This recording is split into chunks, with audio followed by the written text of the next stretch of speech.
বন্ধুরা বুঝতেই পারছো কি রান্না করবো, ইলিশ মাছ সর্ষে পোস্ত দিয়ে। সাথে একটা মজার গল্প শেয়ার করবো, মানে আমার মজার একটা জিনিস শেয়ার করবো। চলো তোমাদের সাথে ইলিশ মাছের রেসিপিটা শেয়ার করে ফেলি। কালো জিরে দিয়ে দিলাম, সাথে দিলাম কাঁচা লঙ্কা। মজার গল্পটা হচ্ছে কিনা যে মজার গল্পটা শুনে দেখি। আজকে আমার সকালকে বরের সাথে আমার একটু রাগারাগি হয়েছে।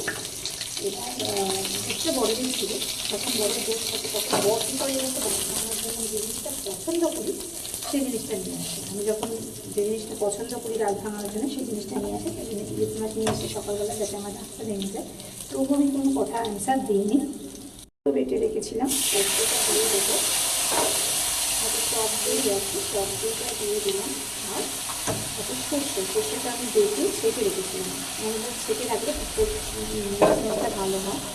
তো বরগুলো রাত বাংলার জন্য নিয়ে এসছে, এতেই হলুদ দিয়ে দিয়েছিলাম। এখন একটু নুন দিয়ে দেবো। ইলিশ মাছগুলো আমি দিয়ে দেবো একে একে। ইলিশ মাছগুলো দিয়ে দেবো। আর এরকম কার পর রেগে থাকলে মানে তার পছন্দের জিনিসটা এনে তাকে খাওয়ায়, একটু বলবে। এরকম লেগে থাকা তার জন্য খুব ভালোই বলো। প্রায় রেডি। একটু সর্ষের তেল ছড়িয়ে দিই, আর একটু দিয়ে দেবো কাঁচা লঙ্কা। চলো টাটা।